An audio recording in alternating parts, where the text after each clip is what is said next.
ठीक है अब्बास, इस बारे में आपसे मजीद भी अपडेट्स लेंगे। फिल वक्त आपका शुक्रिया। जल्दबाजी ना करें, इमरान खान की नाअहली सिर्फ एक सीट तक महदूद है, इलेक्शन लड़ सकते हैं। Chief justice Islamabad high court के इलेक्शन कमीशन के फैसले के खिलाफ दरख्वास्त पर रिमार्क्स। कहा जब फैसला ही नहीं तो मुअत्तल कौन से फैसले को करें। इलेक्शन कमीशन ऑफ पाकिस्तान को अप्लाई कर दिया था कि हमें टेस्टेड और साइंड कॉपी दे दी जाए, लेकिन वहाँ से इत्तला ये आ रही थी कि अभी तो जो ऑर्डर है वो साइन ही नहीं हुआ, ना उसकी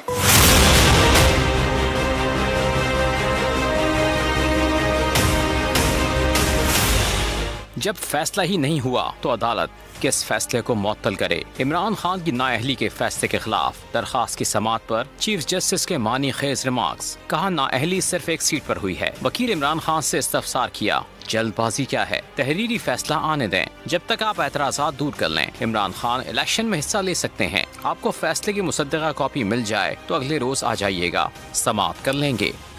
बैरिस्टर अली जफर ने दलाइल दिए, सियासी तौर पर नाकाबिले तलाफी नुकसान हो रहा है। इलेक्शन कमीशन का फैसला सोशल मीडिया पर आ गया, हमें नहीं मिला। अली जफर ने खदशा जाहिर किया, इलेक्शन कमीशन फैसला तब्दील कर लेगा, जिस पर अदालत ने रिमार्क्स दिए, इलेक्शन कमीशन आईनी इदारा है, फैसला कैसे तब्दील हो सकता है। नाअहलियां पहले भी होती रही हैं, कोई सियासी तूफान नहीं आता। अदालत ने इमरान खान की नाअहली का फैसला आज ही मुअत्तल करने की इस्तदा मुस्तरद कर दी। हमने foreign election commission of Pakistan को अप्लाई कर दिया था कि हमें टेस्टेड और साइंड कॉपी दे दी जाए, लेकिन वहाँ से इत्तला ये आ रही थी कि अभी तो जो ऑर्डर है वो साइन ही नहीं हुआ, ना उसकी कॉपी अवेलेबल है। लेकिन बाद में हमने देखा कि मीडिया पे उसकी कॉपी भी आ गई, पूरे ऑर्डर की 36 सफ़ों की ऑर्डर जो था, और वो मीडिया पे और चैनल्स पे डिस्कशन भी उसके ऊपर शुरू हो गई। तो हमने फिर वो अनअटेस्टेड अनसाइंड कॉपी लगा के अपनी रिट पिटीशन के साथ फाइल कर दी। आज अदालत में समाअत हुई थी उस ऑब्जेक्शन को हटाने के लिए, तो अदालत ने ऑब्ज़र्व किया है कि आपको ये जो ऑर्डर है, ये ऑर्डर आपको इलेक्शन कमीशन ऑफ पाकिस्तान को दे देना चाहिए, और उन्होंने ये ऑब्जर्वेशन के साथ ये कहा है कि आप जाएं और वहाँ से टेस्टेड कॉपी लेके आएँ, और 3 दिन का मोहलत दी है हमें कि हम ये।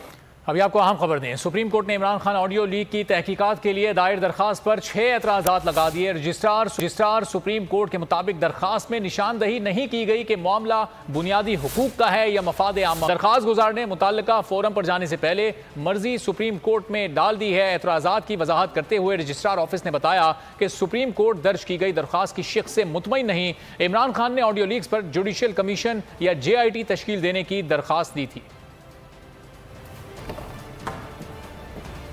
खबरों का सिलसिला जारी है। अभी वक्त तो एक ब्रेक का।